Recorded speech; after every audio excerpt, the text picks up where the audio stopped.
ಭಕ್ತಿಗೆ ಮೂಲಂ ಬಸವಂ ಕಾಲನನುಪಮಶೀಲಂ ಬಸವಂ ಜಂಗಮವರಲೋಲಂ ಬಸವಂ ಜಂಗಮವರಲೋಲಂ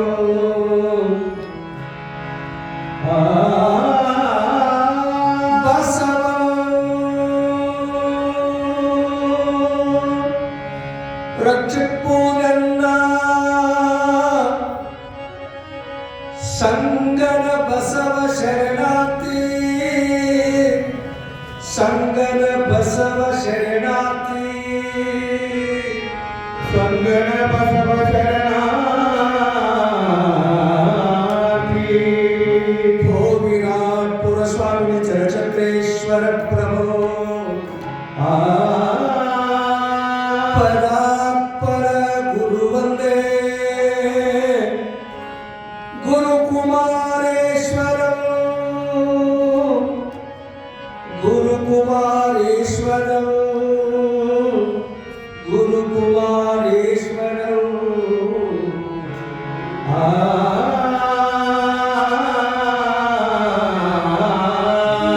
ಸಂಗೀತ ಸಾಗರಂ ಚೈವ साहित्यभूषणं तथा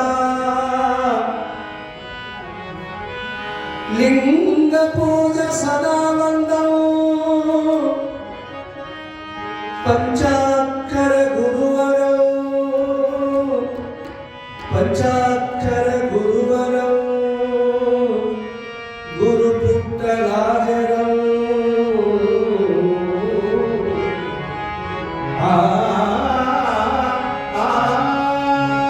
जय बसवेश भक्तर जन भाग्य शुभोदय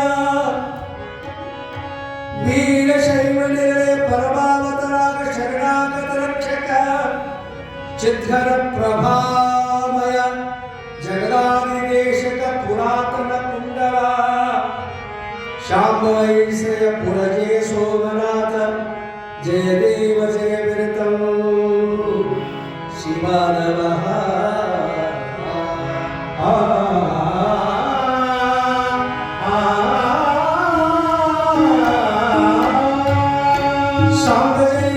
पार्वती शिवहर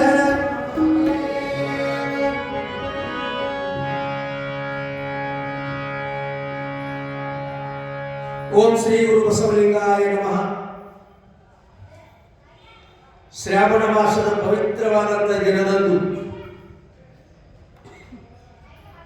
ಪ್ರತಿ ವರ್ಷದ ಪದ್ಧತಿಯಂತೆ ಶ್ರವಣ ಮಾಡುವಂತಹ ಮನುಷ್ಯನ ಬದುಕುವುದು ಅದ್ಭುತವಾದಂಥ ಪಾವನ ಮನುಷ್ಯನ ಬದುಕನ್ನು ಸುಂದರ ಮಾಡಿಕೊಳ್ಳುವಂಥ ಇದು ಒಂದು ಯೋಗ ಸಾಧನ ಅಂತ ಬರ್ತದಲ್ಲ, ಆ ದಿಶೆಯಲ್ಲಿ ಪುರಾಣ ಪ್ರಾರಂಭ ಕಾಲದಲ್ಲಿ ಗದ್ದಿಗೆಯಲ್ಲಿ ವಿರಾಜಮಾನಾಗಿರ್ತಕ್ಕಂಥ ನಿರ್ವಿಕಲ್ಪ ಸಮಾಧಿ ಹೊಂದಿದ ಕಾಲಾತೀತರು ಪವಾಡ ಪುರುಷರು ಶಿವನ ಚಿತ್ಕಳಿಗೆ ತೆರೆಗಿಳಿದು ಬಂದು ಜಗವ ಪಾವನ ಮಾಡಿದ ಜಗದ್ಗುರು ದುದುಂಡೇಶ್ವರನ ಮಹಾತತ್ವಕ್ಕೆ ಅನಂತ ಕೋಟಿ ಪ್ರಣಾಮಗಳನ್ನು ಹೇಳಿ ಜಗಜ್ಯೋತಿ ಬಸವಣ್ಣನ ಶ್ರೀಪಾದಕ್ಕೆ ಮನಿದು ಹಾನಗಲ್ಲ ಕುಮಾರೇಶ್ವರ ಶ್ರೀಪಾದಕ್ಕೆ ಅನಂತ ಕೋಟಿ ಪ್ರಣಾಮಗಳನ್ನು ಹೇಳಿ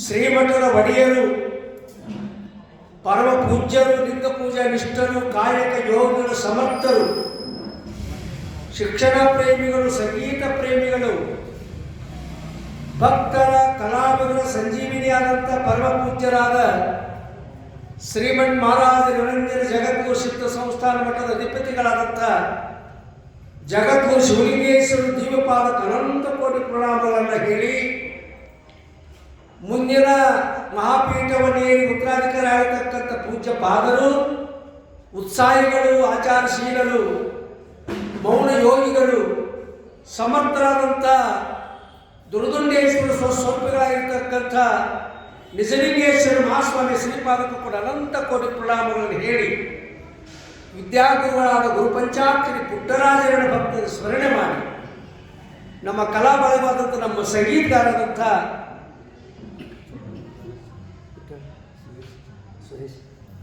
ನಮ್ಮ ಸುರೇಶಣ್ಣ ನಮ್ಮ ತಬಲಾಜಿ ಸರನ್ನು ಕೂಡ ಅನಂತ ಅನಂತ ಅನಂತ ನಮಸ್ಕಾರ ಹೇಳಿ, ನಮ್ಮ ಮಕ್ಕಳ ತಾಯಿಂದರನ್ನ ಮೊದಲು ಮಾಡಿಕೊಂಡು ನಮ್ಮ ತಾಯಿನ ಮೊದಲು ಮಾಡಿಕೊಂಡು, ಶರಣ ಬಂಧುಗಳೇ ಪುಣ್ಯಾತ್ಮರೇ, ನಿಮ್ಮೆಲ್ಲರ ಅಂತರಾತ್ಮಕ ಅನಂತ ಕೋಟಿ ಶರಣಾರ್ಥಿಯನ್ನು ಹೇಳಿ ಗುರುಕೃಪೆಯಿಂದ 2ನೇ ದಿವಸದ ಕಾರ್ಯಕ್ರಮ ಪ್ರಾರಂಭ ಆಗಿ ಬರ್ತದಲ್ಲ.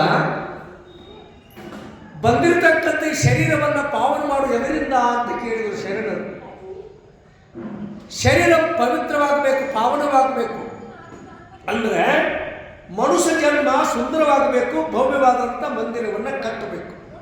ಎದರಿಂದ? ಮನೆಯನ್ನು ಕಟ್ಟುವುದು ಏನು ಅವಶ್ಯ ಇಲ್ಲ. ಮನೆಯನ್ನು ಕಟ್ಟಿದರು, ಮಹಲ್ ಕಟ್ಟಿದರು, ಮಾಡಿ ಮೇಲೆ ಮಾಡಿ ಕಟ್ಟಿದರು.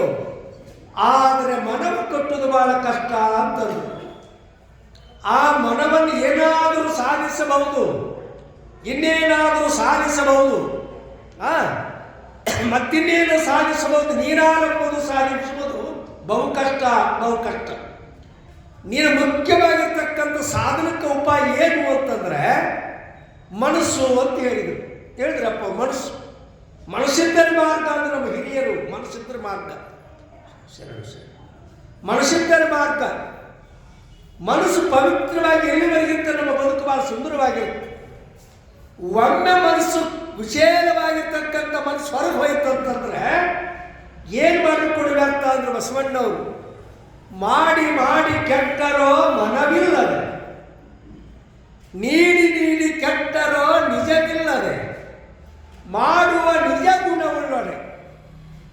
ಎಂತ ಅದ್ಭುತ ಹೇಳಿದರು. 3 ಮಾತುಗಳೊಳಗೆ 3 ವಾಣಿಯೊಳಗೆ ವಿಶ್ವವನ್ನೇ ತುಂಬಿದಪ್ಪ ಬಸವಣ್ಣ. ಮಾಡಿ ಮಾಡಿ ಎತ್ತುಗಾಡವ ಸುತ್ತಿದ ಫಲವೇನು, ಚಿತ್ತವಿಲ್ಲದ ಗುಡಿಯ ಸುತ್ತು ಹಾಕಿದರೆ ನೊಲಿಹರಿದ ಹೊರಸಿನಂತಿಪ್ಪು ಸರ್ವಜ್ಞ ಅಂತಂದ. ಚಿತ್ತ ಒಂದು ಕಡೆ, ನಿನ್ನ ಮನಸ್ಸು ಒಂದು ಕಡೆ, ನೀನೊಂದು ಕಡೆ ಆದರೆ ನೀ ಏನಿರಬೇಕು ಅಂದ್ರೆ ನೀ ಏನಿರುತ್ತೆ ಅಲ್ಲೇ ಇರಬೇಕು, ಅಲ್ಲೇ ಇರಬೇಕು. ಅದಕ್ಕೆ ನಮ್ಮ ಹಿರಿಯರು ಒಂದು ಮಾತು ಹೇಳ್ತಾರೆ, ಪೂಜೆ ವಿಧಾನ ಸಮಾನ ನೀವೇನು ಮಾಡುವುದ್ರೊಳಗೆ ಏನಿರಬೇಕು ಅಂತಂದರೆ, ಪೂಜೆಗಾಗಿ ನಾವು ಪೂಜೆಗಾಗಿ ಮಾಡುವಾಗ, ಪೂಜೆ ಮಾಡುವಾಗ, ಧ್ಯಾನ ಮಾಡುವಾಗ, ಸ್ಮರಣೆ ಮಾಡುವಾಗ ಏನಿರಬೇಕು ಅಂದರೆ ನೀ ಅಲ್ಲೇ ಇರಬೇಕು. ಅದಕ್ಕೆ ಹೇಳ್ತಾರೆ ಅವರು ಒಂದು ಗಾದಿ ಮಾತ, ನಮ್ಮ ದೇವರನ್ನು ಪೂಜಿಸುವಂಥ ಸಮಯದಲ್ಲಿ ನಮ್ಗೆ ಏನಿರಬೇಕು, ಮೊದಲಿಗೆ ಪ್ರಾರಂಭಕ್ಕೆ ಏನಿರಬೇಕು?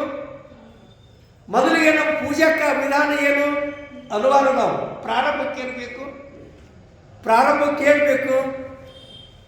ಅಲ್ಲ, ನಿಮಗೆ ಗೊತ್ತಿಲ್ಲ ಅಂತ ಹೇಳಿದ್ರೆ ಮತ್ತೆ ಪುರಾಣದ ನಿಯಮ ಮತ್ತೆ ಕೇಳ್ಕೊತ ಹೋಗ್ಬೇಕಲ್ಲ.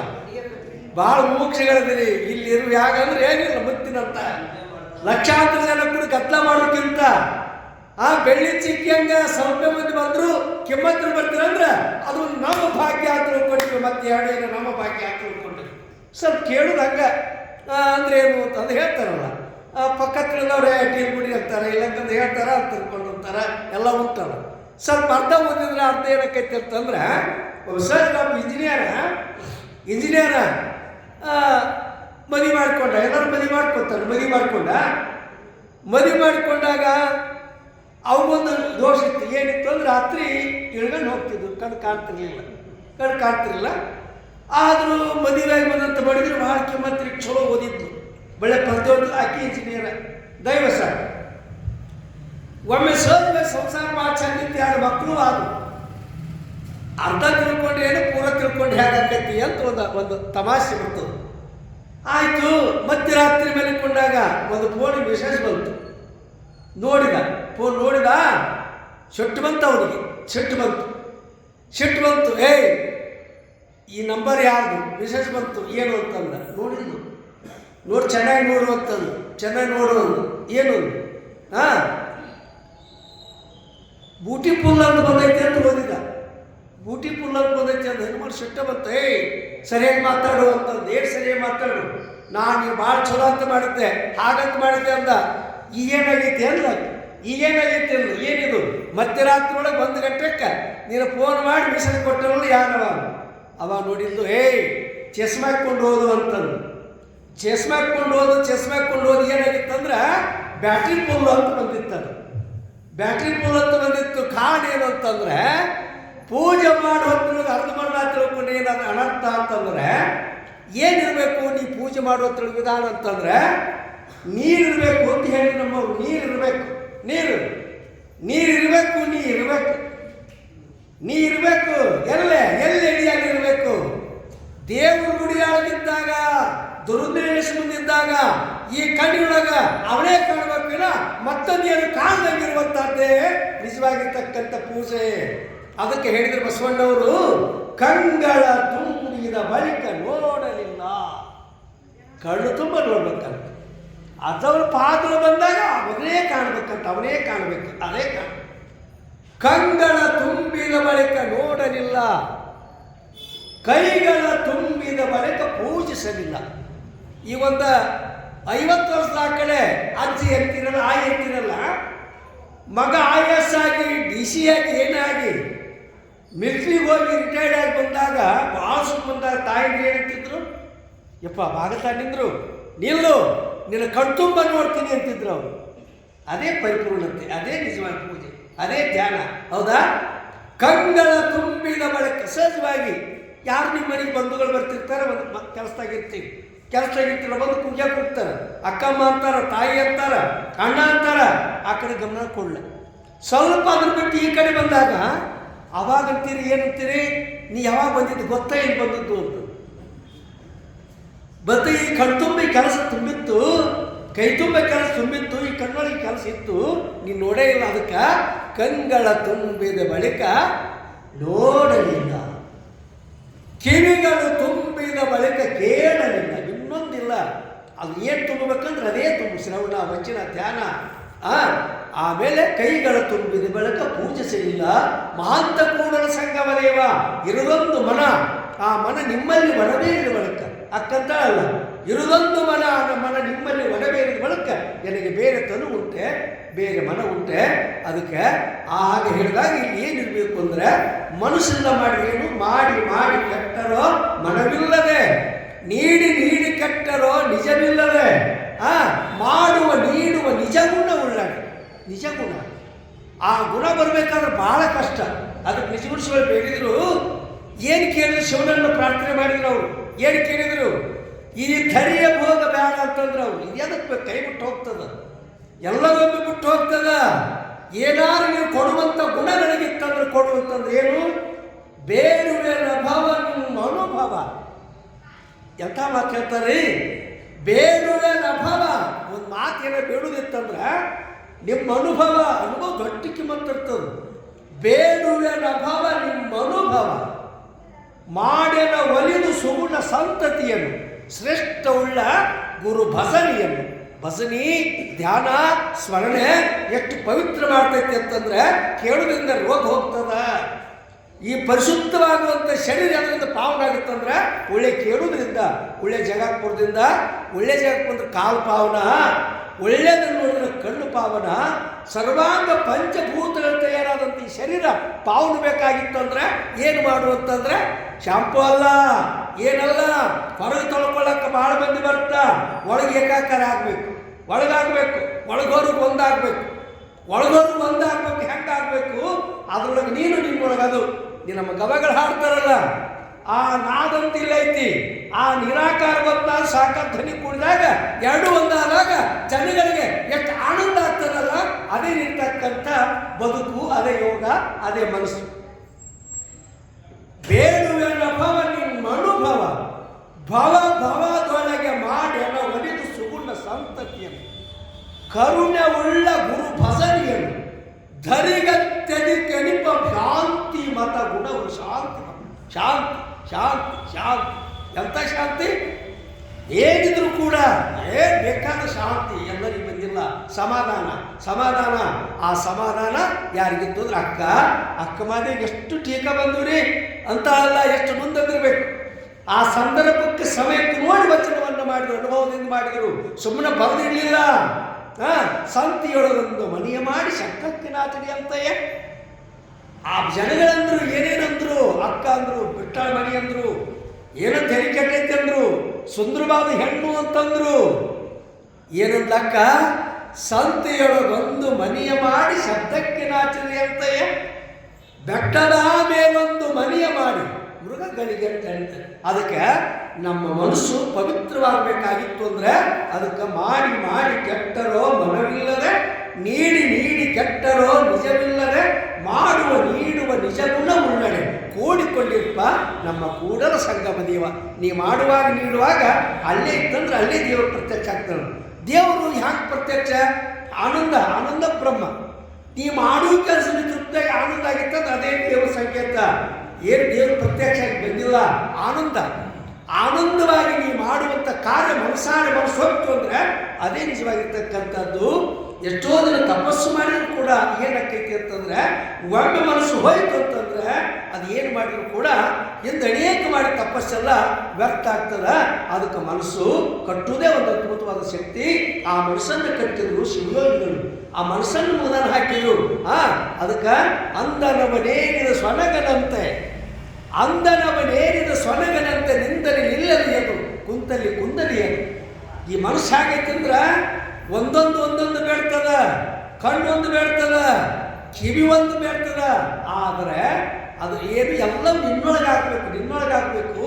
ಇವು ಏನು ಇಂದ್ರಿಯಗಳದವಲ್ಲ, ಪಂಚೇಂದ್ರಿಯಗಳದವಲ್ಲ, ಇವು ಕಡಿವಾಣ ಹಾಕಿದ್ರು ಶಿವಯೋಗಿಗಳು. ಇವನ್ನ ನಿಲ್ಲು ನಿಲ್ಲು ನಿಲ್ಲು ನಿಲ್ಲು ಅಂದರು. ಅಂಥ ನಿಲ್ಲಿಸಿದಂಥ ಪುಣ್ಯಾತ್ಮನ ಪುಣ್ಯ ಚರಿತ್ರೆ ನನ್ನ ಬಳಿತಾ ಇದ್ದೇನೆ ಅಂತ ತಿಳ್ಕೊಂಡು ಕವಿಗಳು ಪ್ರಾರ್ಥನೆ ಮಾಡ್ತಾ ಇದ್ದಾರೆ. ಅದಕ್ಕೆ ಮನಸ್ಸು ಕಟ್ಟುವವನೇ ಮಹಾದೇವ. ಎಲ್ಲವನ್ನು ಕಟ್ಟಬಹುದು, ಮನೆ ಕಟ್ಟಬಹುದು, ಬೇಕಾದ ಮನಸ್ಸು ಕಟ್ಟೋದು ಭಾಳ ಕಷ್ಟ ಐತಿ. ಅಂಥ ಮನಸ್ಸನ್ನು ಕಟ್ಟಬೇಕಾಗಿತ್ತು ಅಂದ್ರೆ ಅಷ್ಟಲ್ಲ, ಈ ಇಂದ್ರಿಯ ಚಾಪಲತೆ. ಅದಕ್ಕೆ ಹೇಳಿದ್ರಲ್ಲ, ಅಂದನವನೇರಿದ ಸ್ವನಗನಂತೆ.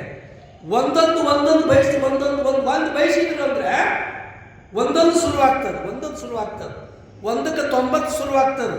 ಅದಕ್ಕೆ ಅಂದನವೇ ಸ್ವನ ಇರ್ತದೆ. ಅಂದ್ರೆ ರಾಜ, ಈ ಮನುಷ್ಯ ಹೇಳ್ತಾರ, ರಾಜ ಅವ್ನು ನಾಯಿ ಸಾಕಿದ್ದ, ಭಾಳ ಪ್ರೀತಿಯಿಂದ ನೋಡ್ತಿದ್ದ, ಭಾಳ ಪ್ರೀತಿಯಿಂದ ಸಾಕಿದ್ದ. ಅದನ್ನು ತನ್ನಗೂಡೆ ಜಳಕ ಮಾಡಿಸ್ತಿದ್ದ. ಅದು ಆಗಿತ್ತು. ತನ್ನಗೂಡೆ ಊಟ ಕುಂದಿಸ್ತಿದ್ದ, ತನ್ನಗೂಡೆ ತನ್ನ ತೂತು ತೆಗೆದು ಬಾಯಾಗಿರ್ತಿದ್ದ. ಇವತ್ತು ಎಲ್ಲಿವರೆಗೆ ಹೀಗೆ ಮಾಡ್ತಾ ಮಾಡ್ತಾ ಬಂದು ರಾಜ ಅಗ್ನಿ ತನ್ನ ಹಂತೇನೆ ತನ್ನ ಹಾಸಿಗೆ ಬರುತ್ತಿತ್ತು. ನಾಯಿ ತನ್ನ ಹಂತೇನೆ ಇರ್ತಿತ್ತು. ಒಮ್ಮೆ ಸಹಜವಾಗಿ ರಾಜನ ಹಬ್ಬ ಬಂತು, ವಿಶೇಷ ಹಬ್ಬ. ಪಲ್ಲಕ್ಕಿ ಮಾಡ್ಬೇಕು, ಮೇನೆ ಮಾಡ್ಬೇಕಲ್ಲ. ಆ ರಾಜ ಆಜ್ಞೆ ಮಾಡಿದ. ಏನು ಮಾಡಿದ? ನಾಳೆ ನನ್ನ ಮೆರವಣಿಗೆ ಆಗ್ಬೇಕು, ಪಲ್ಲಕ್ಕಿ ಆಗ್ಬೇಕು. ಆಯ್ತು, ರೆಡಿ ಮಾಡಿದ್ರು. ರಾಜ ಅಲ್ರಿ, ಮೆರವಣಿಗೆ ಮುಖಾಂತರ ಬಂದು ಪಲ್ಲಕ್ಕಿಗಳು ಕೂರಿಸಿದ್ರು. ಪಲ್ಲಕ್ಕಿಗಳು ಕೂರಿಸಿದ್ರು, ಕೂತು ಹೊತ್ಕೊಂಡು ಹೋಗ್ಬೇಕು. ನಾಯಿ ಇತ್ತಲ್ಲ, ನಾಯಿ ಓಡಿ ಬಂದು ಆ ಪಲ್ಲಕ್ಕಿಗಳು ಕೂತು ಹೊತ್ಕೊಂಡ್ಬರೋರು. ಎಷ್ಟು ವಿಚಿತ್ರ ಆಯ್ತು. ಏನು ನಮ್ಮ ಕರ್ಮ ಅಂತಂದ್ರು. ರಾಜನ ಹೊತ್ಕೊಂಡು ಹೋಗ್ಬೇಕು ಬಿಡಪ್ಪ, ರಾಜ ಏನು ಬಿಡುಗಡೆ ಇಲ್ಲ. ಆದ್ರೆ ನಾಯಿ ಏನು ಹೊಡೆದಿಯ, ರಾಜ ಸಾಕ್ಯಾನ, ರಾಜ ಪ್ರೀತಿ ಮಾಡಕತ್ತಾನ. ಏನು ಮಾಡೋದು ಅಂತ ತಿಳ್ಕೊಂಡು ಅನಿವಾರ್ಯ ಯಾಗಾರ ಕಣ್ಣು ಮುಚ್ಕೊಂಡು ಹೊತ್ಕೊಂಡು ನೋಡ್ರಿ ಅಂತಂದ್ರು. ರಾಜ ಕುಂತ, ರಾಜನ ಮುಂದೆ ಪಲ್ಲಕ್ಕಿಗಳು ಮುಂದೆ ಕೂಯ್ತು. ಹಾಗೆ ಮೆರವಣಿಗೆ ಬಂತು. ಊರ ಮುಂದೆ ತಿಪ್ಪಿತ್ತು. ಅದನ್ನು ನೋಡ್ತು ನಾಯಿ. ಏನು ತಿಪ್ಪ ಒಂದು ಎಲುಬು ಬಿದ್ದಿತ್ತು, ಎಲುಬು ಬಿದ್ದಿತ್ತು. ತನ್ನ ಪಾರ್ಕಿಂದ ಪಲ್ಲಕ್ಕಿಂದ ಹಾರಿ ಆ ಎಲುಬು ತಗೊಂಡು ಹೊಳಿ ಮತ್ತೆ ಪಲ್ಲಕ್ಕಿಯೊಳಗೆ ಬಂದು ಕೂತು. ಹೆಂಗಾಗ್ಬೇಡ ಆಗಬೇಡ. ಅದಕ್ಕೆ ಏನಂದ್ರು ಅಂತಂದ್ರೆ, ಅದಕ್ಕೆ ಹೇಳಿದ್ರು, ವಿಷಯವೆಂಬ ಹಸುರ ನನ್ನ ಮುಂದೆ ತಂದು ಪಸರಿಸಿದಯ್ಯ. ವಿಷಯವೆಂಬ ಹಸುರ ನನ್ನ ಮುಂದೆ ತಂದು ಪಸರಿಸಿದಯ್ಯ. ವಿಷಯವೆಂಬ ಹಸುರ ನನ್ನ ಮುಂದೆ ತಂದು ಪಸರಿಸಿದಯ್ಯ. ವಿಷಯವೆಂಬ ಹಸುರ ನನ್ನ ಪಶುವೆನ್ನು ಬಲ್ಲದು ಹಸುರಂತೆ. ತಬಲಕ್ ಮೈಕ್ ಬಿಡ, ತಬಲಕ್ ಮೈಕ್ ಬಿಡ.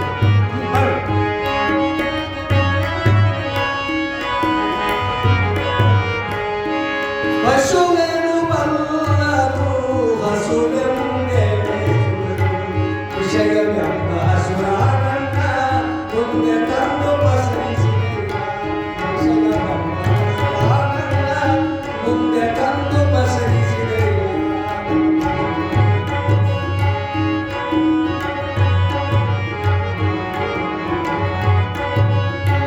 ಭಕ್ತಿಯ ಸಮದರಿಯಾಗುಂದು, ಭಕ್ತಿಯ ಸಮದರಿಯಾಗುಂದು.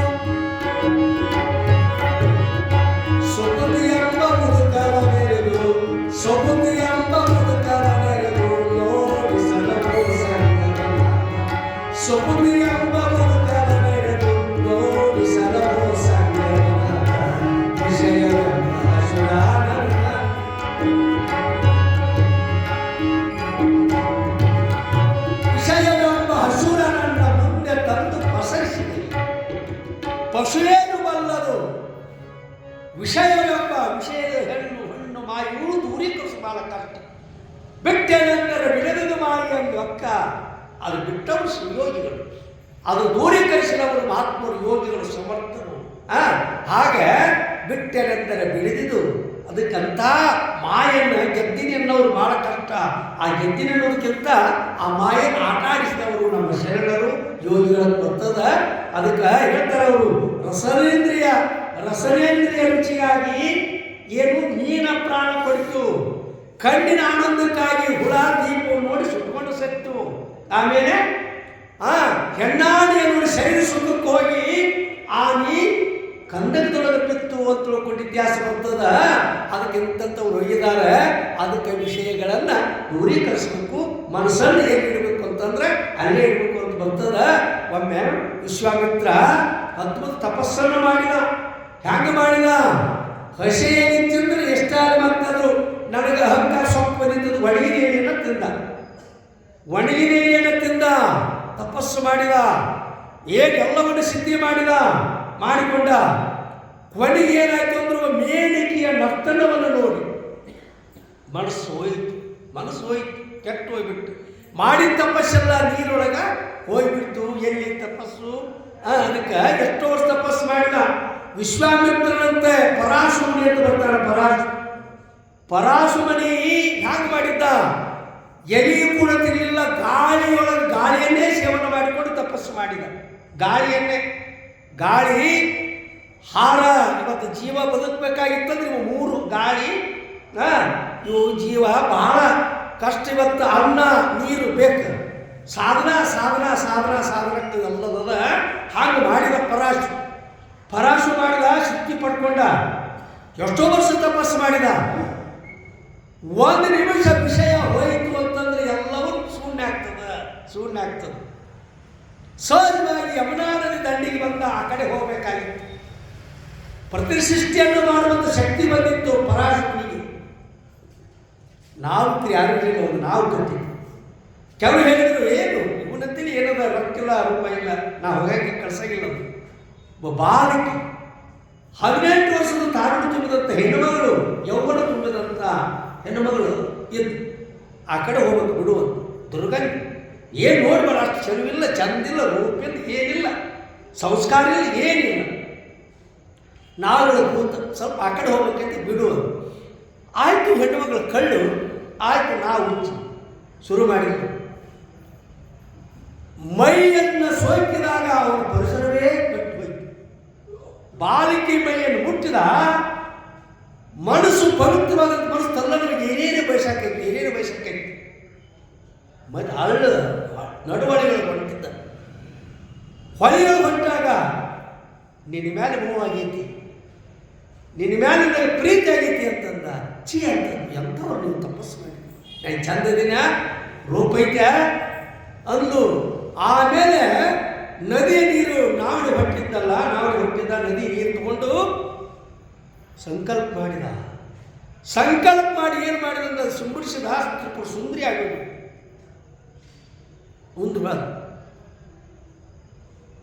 ಮುಂದೆ ಆಮೇಲೆ ನಾನು ನಿನ್ನ ಮನಸ್ಸಾರ ಒಪ್ಪಿನಿ, ಹೋಗ್ಬಿಡ್ತೀನಿ. ಆ ಕಡೆ ಮಂದಿದರ ಏನಿದು ಈ ಹೊತ್ತಿನೊಳಗೆ ಅಂತಂದಾಗ ಸುತ್ತಲ 1 ಕಿಲೋಮೀಟರ್ ನಾನು ಕತ್ಲ ಮಾಡುತ್ತಾನೆ. ಯೋಗ ಶಕ್ತಿಯಿಂದ ಕತ್ಲ ಮಾಡಿ ಅದಕ್ಕಾಗಿ ಇಲ್ಲಿವರೆಗೆ ಮಾಡಿ ತಪಸ್ಸು 1 ನಿಮಿಷಾರ್ಥವಾಗಿರ್ತಕ್ಕಂಥ ವಿಷಯ ಲಾಗಣೆ ಮಾಡಿ ಮನಸ್ಸು ಕೆಟ್ಟು ಹೋಯಿತು. ಎಷ್ಟು ವರ್ಷ ತಪಸ್ಸು ಮಾಡಿದ್ರೆ ಏನು? ಕೆಟ್ಟು ಹೋಯಿತು ಮನಸ್ಸು. ಮುಂದಾಯಿತು, ಕತ್ಲಾಯಿತು. ಹೋಗ್ಪಟ್ಟಾಗ ಮುಂದೆ ಏನಾಯ್ತು ಅಂದ್ರೆ, ಹೋಗ್ಪಟ್ಟಂತ ಪರಾಶುಮಣಿಯ ಸಂಪರ್ಕದ ಹುಟ್ಟಿದಂಥ ಮಹಾಯೋಗಿ ಸಮರ್ಥನೆ ವ್ಯಾಸ ಋಷಿಯಾಗಿ ಬಂದ ಅಂತ ತಿಳ್ಕೊಂಡು ಬರ್ತದೆ. ಆ ವ್ಯಾಸ ಋಷಿ 18 ಪುರಾಣವನ್ನು ಬರೆದ. ಪುರಾಣ ತಿಳ್ಕೊಂಡು ನಾಮಕರಣ ಮಾಡಿದಂಥ ವ್ಯಾಸಪೀಠ ಪ್ರಾರಂಭಕ್ಕೆ 18 ಪುರಾಣವನ್ನು ಬರೆದ. 18 ಪುರಾಣವನ್ನು ಪರಿಶೀಲನೆ ಮಾಡಿದಾಗ 18 ಪುರಾಣವನ್ನು ಯಾರು ಕೇಳಬೇಕು, ಯಾರು ಹೋಗ್ಬೇಕಂದಾಗ ಯಾವುದೋ ಮಾತಿಟ್ಟ. 18 ಪುರಾಣ ಓದ್ರಿ ಇರಲಿ, ಆ 18 ಪುರಾಣವನ್ನು 2 ಮಾತಿಗೆ ಇಟ್ಟಿನಿ ಅಂತಂದ ವ್ಯಾಸ ಋಷಿ. ಏನು ಅಂದ್ರೆ, ಪರೋಪಕಾರ ಪುಣ್ಯ, ಪರಿಕೀರ್ಣವೇ ಪಾಪ.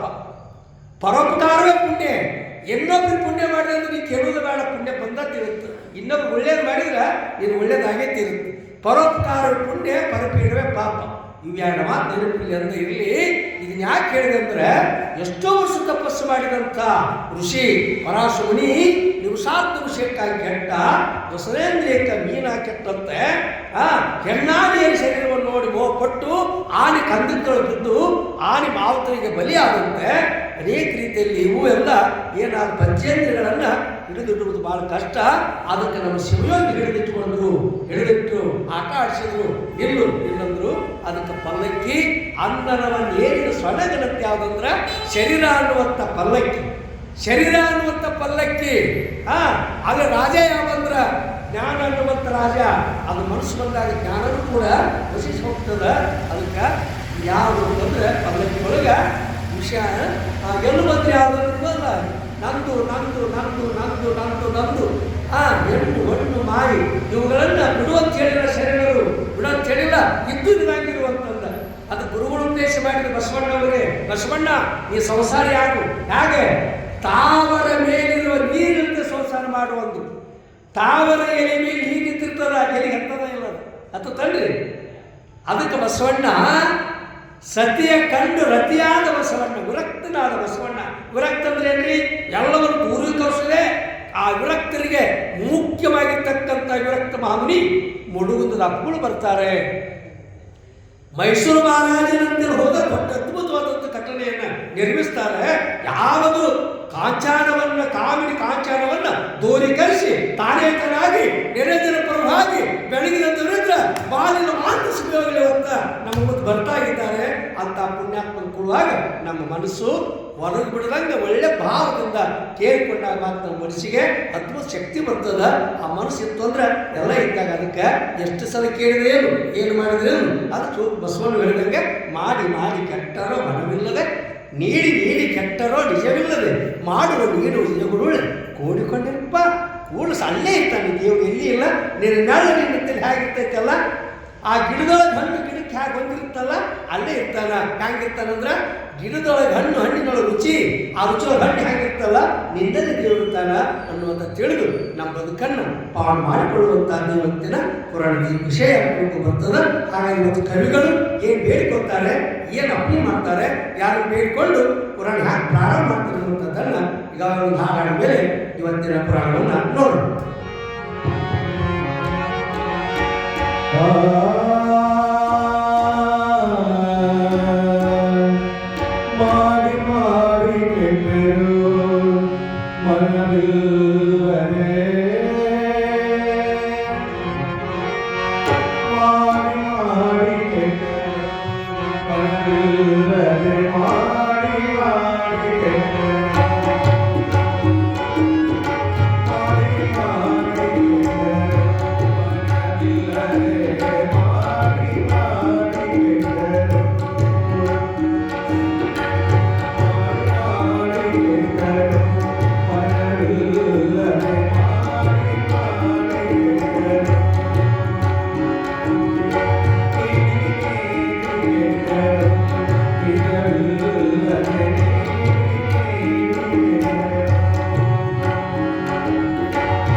Hare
ಉತ್ತರಿಸಿ ಶಸ್ತನವ ಉತ್ತರಿಸುತ್ತರು ತಿರುಗಲ್ಲವ ನಚ್ಚ ಗನ್ನಡದವ ತಿಳಿ ನುಡಿಯ ತಿಳಿಸುತ್ತವು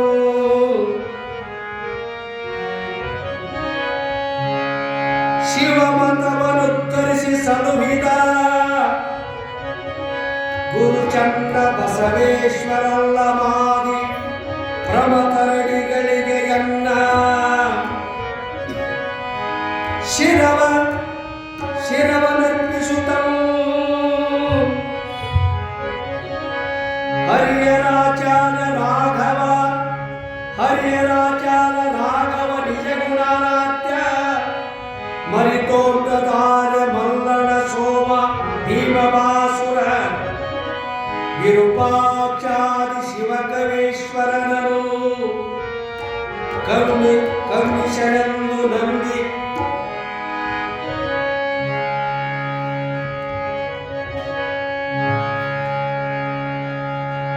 ಕವಿಗಳಾಗಿರ್ತಕ್ಕಂಥ ಚಂದ ಕವಿಗಳು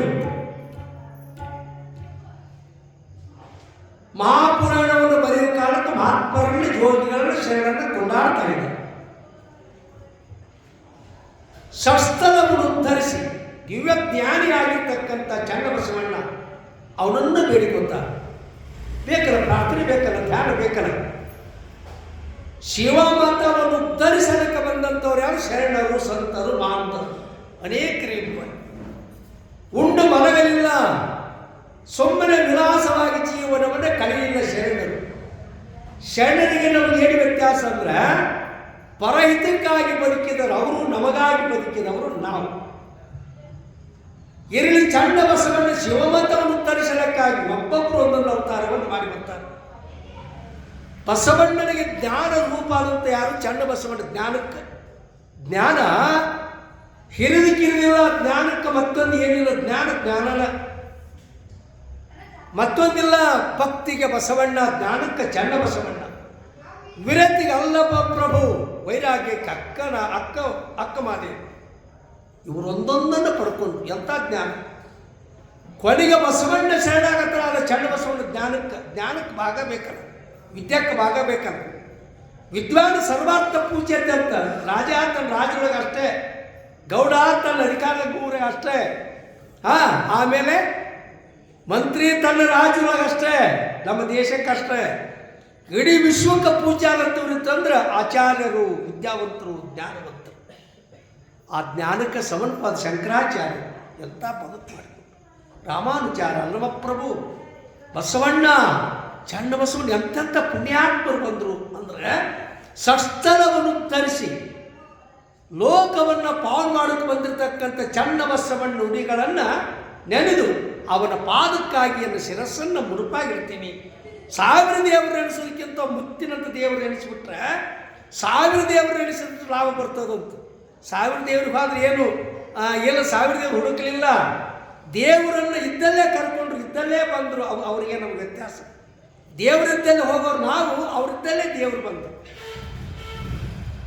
ಪಂಡರಿನಾಥ ವರದ ಪುಂಡಲಿಕಾನ ಮನೆಗೆ ಬಂದ, ಹೌದ್ರಾ?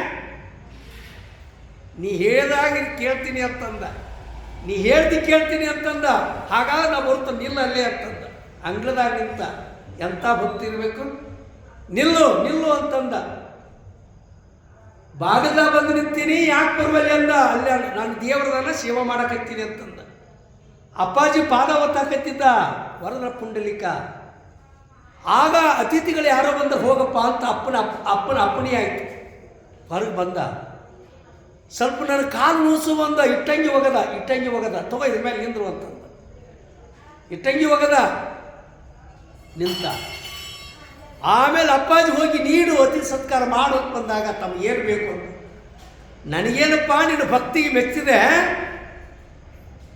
ಮೆಚ್ಚಿದೆ, ಮನಸಾರಿ ಸೇವೆ ಮಾಡಿದಲ್ಲ, ಅದಕ್ಕೆ ಮನವಲಿದ ಕಳ್ಳತನ ಉಂಟೆ. ಮನಸ್ಸಲ್ಲೇ ಇದ್ದಾಗ ಮಾತು.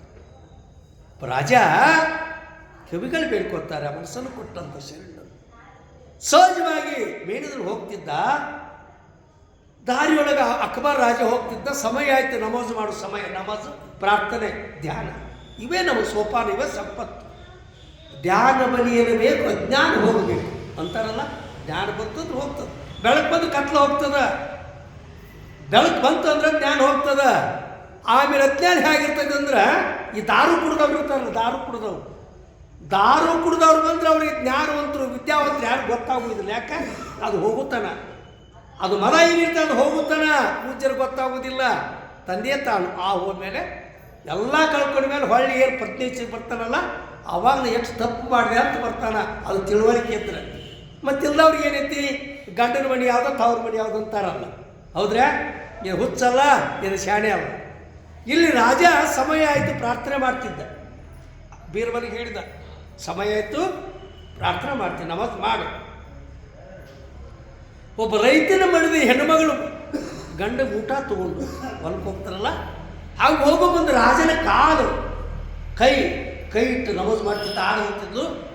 ನಮಾಜ್ ಮಾಡು ಅಲ್ಲಿ ಹಾಗೆ ಹೋಗುವಾಗ ರಾಜನ ಕೈಗೆ ಹೆಣ್ಮಗಳು ಕಾಲು ಬಿಡುದು ಮ್ಯಾಕ್ ನೋಡಿದ. ನಿಲ್ಲು ಅಂದ.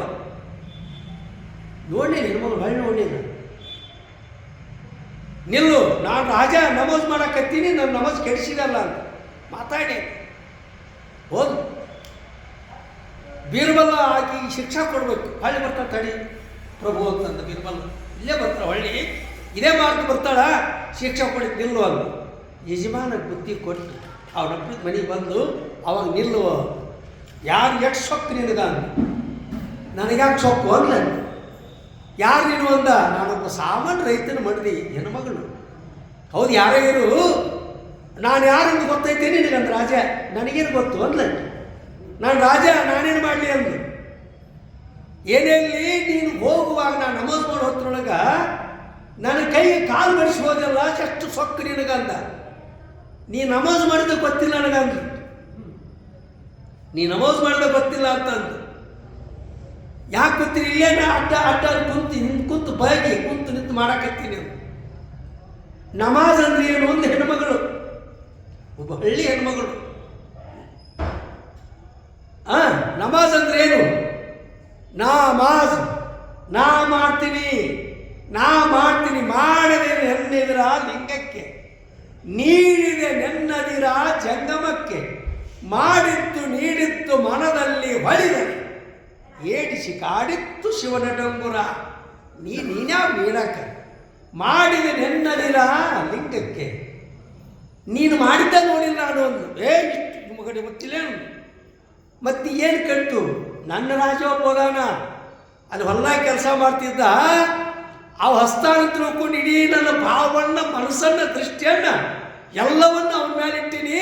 ನೀನು ಏನೂ ಕಂಡಿಲ್ಲ. ನನಗೊಬ್ಬ ನನ್ನ ಪತ್ರಾಯಿ ಕಂಡನ ಅಂತ ಹೇಳಿದ್ದು, ನನ್ನ ಪತಿ ಕಂಡನ ಅಂತ ಹೇಳಿದ್ದು.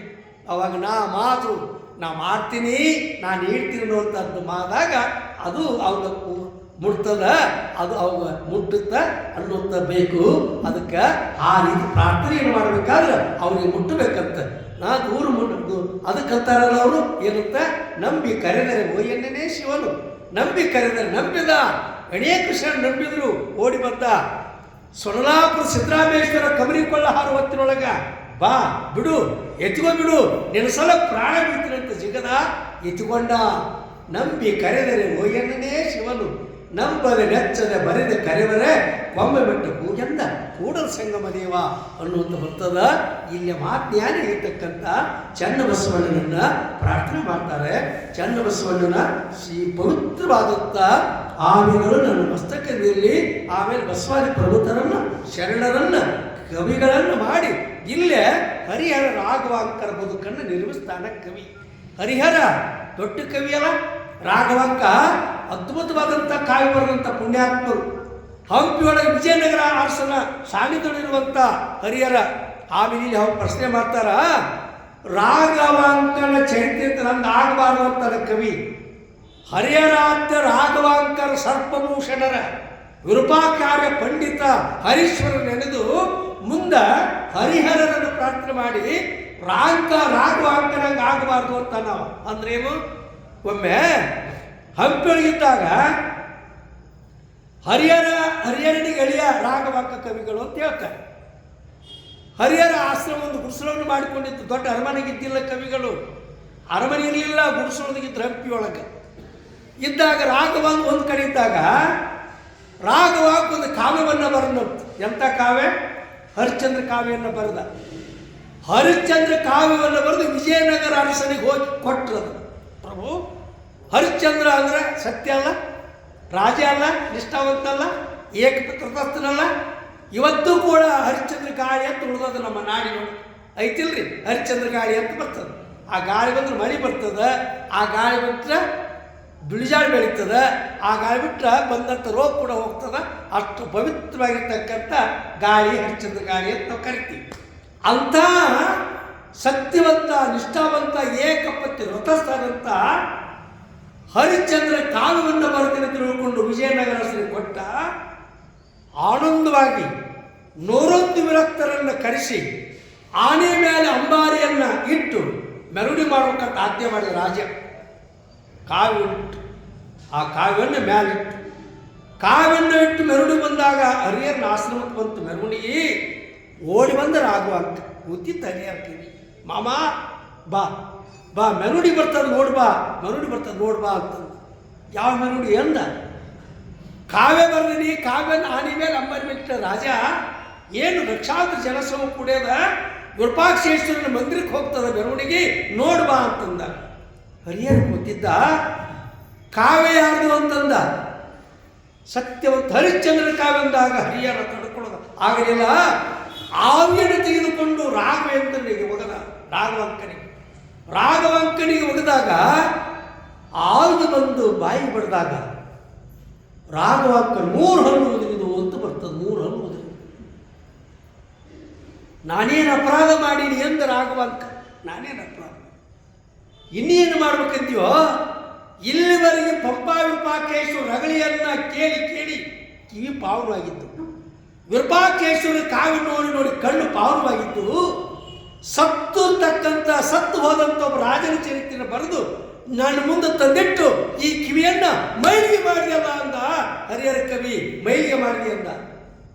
ಆಗ ಹರಿಶ್ಚಂದ್ರ ಸತ್ಯವಾದ, ಹೌದು ಕರೆ, ಅವ ಸತ್ತಾನ, ಸಾವನ್ನೇ ಗೆದ್ದಿಲ್ಲ, ರಾಜ ಚಲೋ ಅದಾನ. ಆದರೆ ಅವ ಸತ್ತಾನ.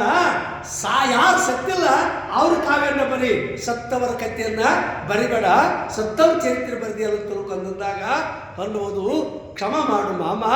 ಹಾಗಾಗಿ ನಾನು ತಿಳಿದು ಬರದೆ ತಿಳ್ಕೊಂಡು ನನ್ನ ಹಲ್ಲು ಬರಬೇಕಾದ್ರೆ ಏನಂದ್ರೆ ಪಂಪಾ ವಿರೂಪಾಕ್ಷೇಶ್ವರ ಮೇಲೆ 3 ರಗಳಿಯನ್ನು ಬರಿ, 3 ಕಾವ್ಯವನ್ನು ಬರಿ, ಒಂದೊಂದು ಕಾವ್ಯದಾಗ ಒಂದೊಂದು ಹಲ್ಲು ಬರ್ತಾವಂತ ಹೇಳಿದ.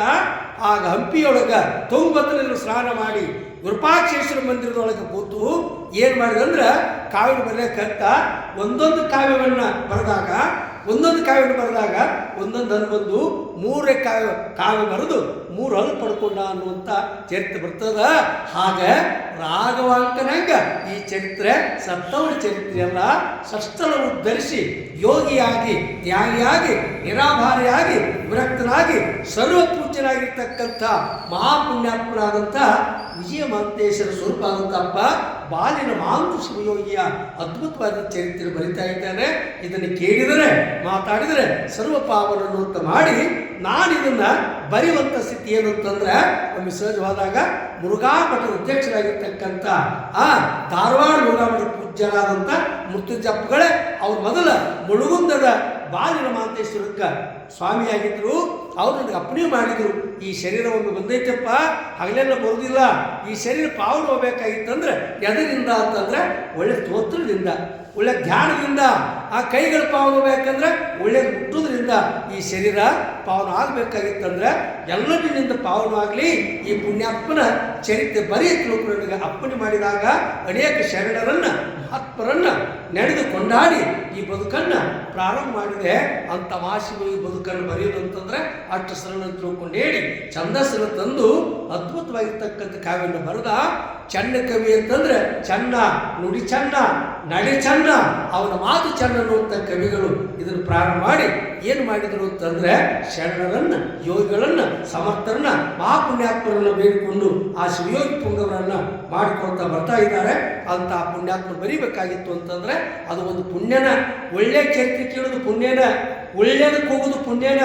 ಇನ್ನೇಸು ಕಾಲಕ್ಕೆ ಸಿಕ್ಕಿದ ಸಮಯ ನಿಟಲಾಕ್ಷಣ ಬಯಸೋ. ಎಷ್ಟೋ ಜನ ಇವತ್ತು ಇದೀವಿ ನಾವು, ವ್ಯಕ್ತವಾಗಿ ಹೋಗುವಂಥ ಜೀವನ ಅದ. ಆದ್ರೆ ಬಂದಕ್ಕೆ ಅದಕ್ಕೆ ಹೋದಂದ್ರೆ ಸುಮ್ಮನೆ ಹೋದ್ರೆ ಸುಮ್ಮನೆ ಹೋತಂದ್ರೆ ಹೇಗಾಗತ್ತಂದ್ರೆ ಅರ್ಥ ಇಲ್ಲದ ಆಗತ್ತ. ಬಂದೀವಿ, ಹೋಗುದು ಖರೆ, ಬರೋದು ಕಷ್ಟ. ಒಳ್ಳೆ ಮನುಷ್ಯರಾಗಿ ಬರ್ತೀವಿ ಅನ್ನೋದು ಯಾರಿಗೆ ಗ್ಯಾರಂಟಿನೇ ಇಲ್ಲ. ಏನು ಮಹಾತ್ಮರು ಹಾಕಿವೋ, ಏನು ಗವಾಯಿಗಳು ಹಾಕಿವೋ, ಹೌದಿಲ್ರಿ, ತಮರಾಜರು ಹಾಕಿವೋ, ಏನು ಹಂದಿ ಹಾಕಿವೋ ಹೇಳೋಕ್ಕಾಗೋದಿಲ್ಲ. ಎಲ್ಲವನ್ನು ತಿರುಗಿ ಕೊನೆಗೆ ಬಂದದಂತಿದು. ಮತ್ತು ಕೊನೆಗೆ ಬಂದೈತಿ ಹೋದದು ಮತ್ತೇನ್ರಿ? ಈಗ ಎದಕಾರ ಪಾಳ್ಯಕ್ಕೆ ನಿಂತಿರ್ತೇವೆ ನಾವು, ಪಾಳ್ಯಕ್ಕೆ ನಿಂತಿರ್ತೀವಿ. 2 ಕಿಲೋಮೀಟ್ರ್ ಹೋದ್ರೆ ಈ ದೇವಸ್ಥಾನಕ್ಕೆ ಬರಲಿ, ಅದಕ್ಕೆ ಬರಲಿ, ಇವನು ನಮ್ಮ ಲೌಕಿಕ ವ್ಯವಹಾರಕ್ಕೂ ಪಾಳೆ ನಿಂತಿರ್ತೀವಿ, ರೇಷನ್ ನಿಂತಿರ್ತೀವಿ, ಸಿನಿಮಾಕ್ಕೆ ನಿಂತಿರ್ತೀವಿ, ಹೌದ್ರಾ? ಇದು ನಮ್ಮ ವ್ಯವಹಾರ. ಮತ್ತು ಅಧ್ಯಾತ್ಮಕ್ಕೆ ಬಂದ ದೇವರು ದರ್ಶನ ನಿಂತಿರ್ತೀವಿ, ಪಾಳೆ ಹತ್ತಿರ್ತೀವಿ. ಅಕಸ್ಮಾತಾಗಿ ಆ ಸಾಥ್ ತಪ್ಪು ಅಂದ್ರೆ ಏನಂತಾರೆ ಅವರು? ಹಿಂದಿನಿಂದ ಬಾ ಅಂತಾರೆ ಅವರು. ಅಂತಾರಿಲ್ರಿ, ಹಿಂದಿನಿಂದ ಬಾ ಅಂತಾರೆ. ಇನ್ನು ಒಂದೇ ಸ್ವಲ್ಪ, ಇನ್ನು 2 ದಾಟ್ಬಿಟ್ಟು ನಿಮ್ಮಿಂದ ಪಾಳೆ ಇರ್ತೈತಿ. ಎದಕ್ಕೋ ಏನೋ ಬಂದು ಏನೋ ಒಂದು ಕೆಲಸ ಬಂದಾಗ ಹಿಂದಕ್ಕೆ ಸರಿ ಅಂತ್ರಿ ಅಂತನವ, ಹೋಗಿ ನೀ ಹಿಂದೆ ಹೋಗಂತಾರ. ಆಗ ಮಾನವ ಜನ್ಮ, ಪವಿತ್ರವಾಗಿರ್ತಕ್ಕಂಥ ಜನ್ಮ ಬಂದೈತಿ. ಕೊನೆಗೆ ದುರ್ದುಂಡೇಶ್ವರ ಗದ್ದಿಗೆ ಮುಟ್ಟಬೇಕನ್ನೋದ್ರಾಗಣ ವಿಷಯ ಆದ್ರೆ ಹಿಂದಕ್ಕೆ ಸರಿಸ್ಬಿಟ್ರ ಕೊಳ್ಳಿ ಏನಾಗ್ಬೇಕಂದ್ರೆ ಕೊಳ್ಳಿ ಏನಾಗಿ ಬರ್ಬೇಕನ್ನುವಂಥ ಈ ಶರೀರ ಬರ್ತೈತಿ. ಅದಕ್ಕೆ ಸುಮ್ಮನೆ ಹೋದ್ರೆ ಅರ್ಥ ಇಲ್ಲದ ಬದುಕು. ಆಗ ಜನ್ಮ ಸಾರ್ಥಕ ಆಗ್ಬೇಕಾಗಿತ್ತು ಅಂದ್ರೆ ನೀನು ತಿಳಿ. ಹೆಂಗೆ ತಿಳಿ ಅಂತಂದ್ರೆ ನಿನ್ನ ಬದುಕನ್ನು ಸಾರ್ಥಕ ಬಂದದ್ದು ತಿಳ್ಕೊ ಬರ್ತದ. ಅದಕ್ಕೊಮ್ಮೆ ಸುಮ್ಮನೆ ಹೋದ್ರೆ ಏನಾಕೈತೆ ಅಂದ್ರೆ ಒಬ್ಬ ದೇಸಾಯಿ ಮನೆಯವರು ಕುದುರೆ ಚಾಕ್ರಿ ಮಾಡ್ತಿದ್ದ. ಭಾಳ ಕುದುರೆ ಪಳಗಿಸ್ತಿದ್ದ. ಕುದುರೆ ಜಾತಿ ಗೊತ್ತಿತ್ತು, ಅಪ್ಪವ್ರ ಕುದುರೆ ಇದ್ವಲ್ಲ ಅದವ್ರು ಕುದುರೆ ಆನೆ ಕಟ್ಟುದಂದ್ರೆ ಎಲ್ಲರಿಗೆ ಆಗೋದಿಲ್ಲ. ಮತ್ತು ಆನೆ ಕುದುರೆ ಕಟ್ಟಿ ಸಂಪತ್ತಲ್ಲಿ ಮುಗಿತಲ್ಲಿ, ಹೌದಿಲ್ರಿ? ನಿರ್ಸೋಷಿ ಮಟ್ಟ ಎಷ್ಟು ಶ್ರೀಮಂತ ಐತೆ, ಆನೆ ಕಟ್ಟಲು ಮುಗುತ್ತೋ, ಅದಕ್ಕೆ ಕೇಳೋಂಗಿಲ್ಲ. ಆನೆ ಐತೆ ಅಂದ್ರೆ ಮುಗೀತದು. ಕೊನೆ ಇರಲಿ, ದೇಸಾಯಿ ಮನಾಗ ಕುದುರೆ ಚಾಕ್ರಿ ಮಾಡ್ತಿದ್ದನ್ರಿ. ಕುದುರೆ ಚಾಕ್ರಿ ಮಾಡ್ತಿದ್ದ, ಭಾಳ ಕ್ರಿಯಾವಂತಿದ್ದ, ವಿಶ್ವಾಸಕ್ಕಿದ್ದ, ನಂಬಿಗಿತ್ತು. ಕುದುರೆಯನ್ನು ದೇಸಾಯಿ ತಂದು ಕೊಡ್ತಿದ್ರು. ಇವಾಗ ಖರೀದಿ ಮಾಡೋದು ಗೊತ್ತಿದ್ದಿಲ್ಲ, ಕುದುರೆ ಬೆಲೆ ಗೊತ್ತಿರಲಿಲ್ಲ, ಕುದುರೆ ಜಾತಿ ಗೊತ್ತಿತ್ತು. ಕುದುರೆ ಹಿಡ್ತಾ ಕಲಿಸ್ತಿದ್ದ. ಒಮ್ಮೆ ಇವ್ರಿಗೆ ವಿಶೇಷವಾಗಿ ದುರ್ಬುದ್ಧಿ ಪ್ರಾರಂಭ ಆಯಿತು. ಎಲ್ಲಿವರೆಗೆ ನಾ ಇಲ್ಲಿರೋದು ಅಂತಂದು ಹೆಂಗೆ ಬಂದು ಹಾಗೆ ಹೋಗ್ತಂದ್ರೆ, ಸುಮ್ಮನೆ ಎಲ್ಲಾದ್ರೂ ಹೋಗಿ ಕುದುರೆ ಮಾರ್ಕೊಂಡು ಜೀವನ ಮಾಡ್ಬೇಕು ತಿಳ್ಕೊಂಡು ದೊಡ್ಡದಾದ ನಗರಕ್ಕೆ, ಬೆಳಗಾವಿ ಬಿಜಾಪುರ ದೊಡ್ಡ ಸಂತಿಗೆ ಹೋದ. ಭಾಳ ಪಂಚಕಲ್ಯಾಣಿ ಕುದುರೆ, ಭಾಳ ಕೆಮ್ಮತ್ತಿನ ಕುದುರೆ, ಸಂತಿಗೆ ಮೇಲಾದ ಕುದುರೆ, ಪಂಡ್ರಾಪುರಕ್ಕೆ ಮೇಲಾದ ಕುದುರೆ. ಕಟ್ಟಿದ ಗಿರಾಕಿ ಬಂದು ಪದ್ಮ ಜಾತಿ ಕುದುರೆ, ಏನು ಹೆಸರಿಡುವಂಗಿಲ್ಲ. ಕುದುರೆ ಕಟ್ಟಿದ್ದ, ಕೂತಿದ್ದ. ದೇಸಾರಿಗೆ ಹೇಳಿದಾಗ ಮಾರ್ಕೊಂಡು ಎಲ್ಲರೂ ಹೋಗಿ ಜೀವನ ಮಾಡಿದ್ರೆ ಆತ ಅಂತ ಬಂದಿದ್ನಲ್ಲ. ಗಿರಾಕಿ ಬಂತ್ರಿ, ಕುದುರೆನಿಂದ ಅಂದ. ಹೌದು, ನಂದು ಕುದುರೆ ಕೊಡ್ತೀಯ? ಕೊಡ್ತೀನಿ. ರೇಟ್ ಹೇಳೋರು. ನೀವಾಗ ಕೇಳಿ ಅಂದ. ರೇಟ ಗೊತ್ತಿಲ್ಲ. ನೀವು 1 ಲಕ್ಷ ರೂಪಾಯಿ ಕೊಡ್ತೀನಿ, ನಾವು ಕೊಡಂಗಿಲ್ಲ ಅಲ್ಲ. ಹೋದ, ಮತ್ತೊಬ್ಬ ಬಂದ. ಕುದುರೆ ಹಿಂಗಾಯ್ತು. ಕೊಡ್ತೀಯ? ಕೊಡ್ತೀನಿ. ಹೇಳು. ಏನು ಇವಾಗ ಕೇಳ್ರಿ ಅಂದ. 1.5 ಲಕ್ಷ ರೂಪಾಯಿ ಕೊಡ್ತೀನಿ ಅಂದ. ಕುದುರೆ ಕೊಡಂಗಿಲ್ಲ ಅಂದ. ಮತ್ತೊಬ್ಬ ಬಂದ. ಅಲ್ಲೋ, ಕುದುರೆ ಕೊಡ್ತೀಯ? ರೇಟ್ ಇಲ್ರಿ, ನೀವಾಗ ಕೇಳ್ರಿ. 2 ಲಕ್ಷ ರೂಪಾಯಿ ಕೊಡ್ತೀನಿ, ಕೊಟ್ಬಿಡಂದ.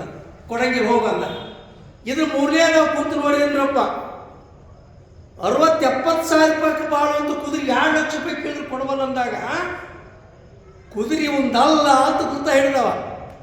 ಕುದುರೆ ಒಂದಲ್ಲ, ಇವ್ರು ರೊಕ್ಕ ಕೊಟ್ಟು ತಂದಿಲ್ಲ. ಅವ ಬಂದನ್ರಿ. ಅವ ಹೇಗೆ ಬಂದ? ಸ್ವಾಮಿ ಕುದುರೆ ಕೊಡ್ತೀಯ?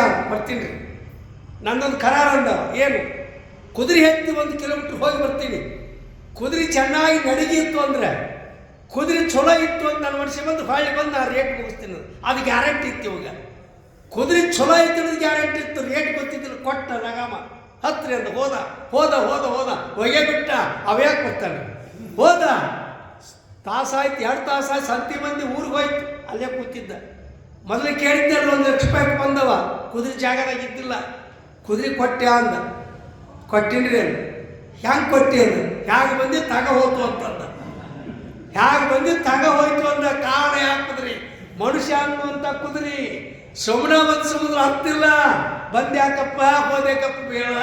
ಅದಕ್ಕೆ ಬಂದ ಮೇಲೆ ಸಾರ್ಥಕತೆ ಮಾಡ್ಕೋಬೇಕಂದ್ರೆ ಮಣಿಮಾರು ತೊರೆದಿರಬೇಡ. ಹೆಂಡರ ಮಕ್ಕಳ ಮರಳಿಸಬೇಡ. ಇದ್ದಾಗ ನೀ ಅದರೊಳಗೆ ಇರು, ಇದ್ದಾಗ ಸ್ವಲ್ಪ ಈ ಕಡೆ ಬಾ. ಅನೇಕ ರೀತಿ ವಿಷಯಗಳ ಸರಿಸಿ ಒಂದು ತಾಸು ಅದು ಕುಡಿತ ಬಂದಾಗ ನಮ್ಮ ಮನುಷ್ಯ ಜನ್ಮ ಪಾವನ ಆಗಬೇಕಾಗಿತ್ತಂದ್ರೆ ಅದಕ್ಕೇನು ಮಾಡಬೇಕಂದ್ರೆ ಶರಣ ಅಪ್ಪಣೆ ಕೊಟ್ಟಾಗ ಮಂಡಿ ಮಾಸಿದಡೆ ಮಜ್ಜನ ಮುಡೈವರು. ಎಂಥ ಮಾತು ಹೇಳಿದ್ರು ಶರಣರು. ಶರಣ ಬರ್ಲಿಕ್ಕೆ ನಿಜಗುಣ ಶಿವಳ ಬರ್ಲಿಕ್ಕೆ ನಾವು ಮಾತಾಡೋಕ್ಕೆ ಶಬ್ದ ನಿಂತಿಲ್ಲ. ಎಂಥ ಮಾತು ಹೇಳಿದ್ರು. ನುಡಿಗೆ ಆಸೆ ಎಂಬುದು ಅರ್ಸಂಗಲ್ಲದೆ. ಎಷ್ಟು ಸರಳ ಹೇಳಿದ್ರಿ. ಆಸೆ ಎಂಬುದು ಅರ್ಸಂಗಲ್ಲದೆ ಯಜಮಾನ ಬುದ್ಧಿ ಹೇಳಿದೆ ನಮ್ಮ ಶರಣ ತಾಯಿ ಅಂತನು. ಲಕ್ಕಮ್ಮ ವಚನ ಕೇಳಿದ್ರಿ ಅವು ಎಲ್ಲಿ ಬರ್ತೀನಿ ಭೂತ ಅಂತ ಹಾಗಿರ್ಬೇಕು. ಮತ್ತು ನಮಗೇನಾರ ಹೋಗೋ ಮುಂದೆ ನಿಜಲಿಂಗೇಶ್ವರ ಅಪ್ಪ ಅವರು ಏನಾರ ಒಂದು 4 ತೊಲೆ ಬಂಗಾರ ಕೊಟ್ಟು ನಮ್ಮನ್ನ ಬ್ಯಾಡ ಅಂತಾರನ್ರಿ. ಗವಾಗಳ ಬ್ಯಾಡ ಅಂತಾರನ್ರಿ. ಅಯ್ಯೋ ಇನ್ಯಾರು ಕರೀದ್ರಿ ಇನ್ನೊಂದು 2 ತೊಲೆ ಕೊಡ್ತಿದ್ರಲ್ರಿ ಅನ್ನೋದಾರ. ಅದಕ್ಕೆ ನಮ್ಮ ಬದುಕು ಬೇರೆ. ಅದಕ್ಕೆ ಏನು ಅಂತಂದ್ರೆ ಏನಂದ್ಲು, ಆಸೆ ಭೂತ. ಮನಸ್ಸು ಆಸೆ ಮಾಡ್ತದ. ಅಕ್ಕಿ ಆರಿಸಿದ ಎಲ್ಲ ಕೇಳಿ ದೊಡ್ಡ ಚರಿತ್ರೆ ಬೆಳೀತು. ಹೊತ್ಕೊಂಡು ಬಂದ ಆಶ್ರಮ ಕೂತಿದ್ ಲಕ್ಕಮ್ಮ. ಲಕ್ಕ ನೀರು ತಗೊಂಡು ಬಾ ಅಂದ. ನಿಲ್ರಿ ಅಣ್ಣ, ಈ ಆಸೆ ಅನ್ನುವಂಥ ಭೂತ ಎಲ್ಲಿಂದ ಪಡ್ಕೊಂತು ಅಂದ್ಲು. ಅಲ್ಲೇ ಹೇಳಿದ್ದು ಅನುಭವ. ಎಂಥ ಅನುಭವ. ಕಲಿಲಿಲ್ಲ, ಕಾಲೇಜ್ಗೆ ಹೋಗಲಿಲ್ಲ. ಆಸೆ ಎಂಬುದು ಅಲ್ಸಕ್ಕಲ್ಲದ. ಶಿವಭಕ್ತರುಂಟು ಹೇಳಯ್ಯ. ಶಿವಭಕ್ತರ ಆಸೆ ಮಾಡಿಲ್ಲ, ನಾಳಿಗೆ ಗೊತ್ತಿಲ್ಲ. ಆಸೆ ಎಂಬುದು ಅರ್ಸಂಗಲ್ಲದೆ. ಆಸೆ ಅನ್ನೋದು ರಾಜಾಗಿರ್ತದೆ. ಆಸೆ ಎಂಬುದು ಅರ್ಸಂಗಲ್ಲದೆ ಶಿವಭಕ್ತರುಂಟು ಹೇಳಯ್ಯ. ರೋಷ ಎಂಬುದು ಯಮದೂತರಿಗಲ್ಲದೆ ಅಜಾತರಿಗೆ, ಹುಟ್ಟು ಸಾವು ಮೀರಿದವರಿಗೆ, ಅಜಾತರಿಗೆ, ಎಲ್ಲವನ್ನು ಮೀರಿದಂಥವರಿಗೆ ಆಸೆ ಎಂಬುದು ಅರ್ಸಂಗಲ್ಲ ಶಿವಭಕ್ತರುಂಟು ಹೇಳಯ್ಯ. ರೋಷ ಎಂಬುದು ಯಮದೂತರಿಗಲ್ಲದೆ ಅಜಾತರುಂಟೆ. ಈ ಸಖಿ ಆಸೆ ನಿಮಗೇಕೆ ಮಾರಯ್ಯ ಪ್ರಿಯ. ಈ ಸಖಿ ಆಸೆ ನಿಮಗೆ ಹೋಗಿ ಚೆಲ್ಬೇಡಿ ಅಂತಂದು. ಅಂಥವು ನಮ್ಮ ಶರಣರು. ನುಡಿಗೆ ಎಚ್ಚತ್ತು, ನುಡಿಯೊಳಗೆ ಎಚ್ಚತ್ತು, ನಡಿಯೊಳಗೆ ತಪ್ಪಿದೆಯಾದರೆ ಹಿಡಿದಿಪ್ಪ ಲಿಂಗ ಕಟಸರ್ಪ ಕಾಣಿವೆ ಅಂದರು ನಮ್ಮ ಶರಣರು. ನುಡಿಯೊಳಗೆ ನುಡಿದು, ನಡಿಯೊಳಗಿಲ್ಲದಿದ್ದರೆ ಹಿಡಿದು ಲಿಂಗ ಮೃತ್ಯುವಾಗಲಿ ಎಂದು ನಮ್ಮ ಶರಣರು. ನುಡಿದಂತೆ ನಡೆದು ಸಕಲ ಜೀವರಾಶಿ ಲೇಸ ವಹಿಸುವಂತೆ ಈ ಭಾಗದೊಳಗೆ ಪ್ರತ್ಯಕ್ಷ ದೇವರು ಜಗದ್ರುದ್ರ ಶಿವಲಿಂಗೇಶ್ವರ ಮಹಾಸ್ವಾಮಿಗಳನ್ನ ಇವತ್ತು ನಾವು ಪಡ್ಕೊಂಡಿವಿ. 2 ಮಾತಿಲ್ಲ. ಅಂತ ಬದುಕು ಬರಬೇಕಾದ್ರೆ ನಮ್ಮ ಜೀವನ ಪಾವನ. ಅವ್ರು ನೋಡ್ಬಿಟ್ಟು ಎಷ್ಟು ಸರಳ, ಎಷ್ಟು ಭಾವ ಅನ್ನುವಂಥದ್ದನ್ನು ನೋಡಿದರೆ ಕಣ್ಣು ತುಂಬಿ ಹೋಗ್ತಾವೆ ಅನ್ನುವಂಥದ್ದನ್ನು ನಾವು ತಿಳ್ಕೋಬೇಕು ಅಂತ ಬರ್ತದೆ.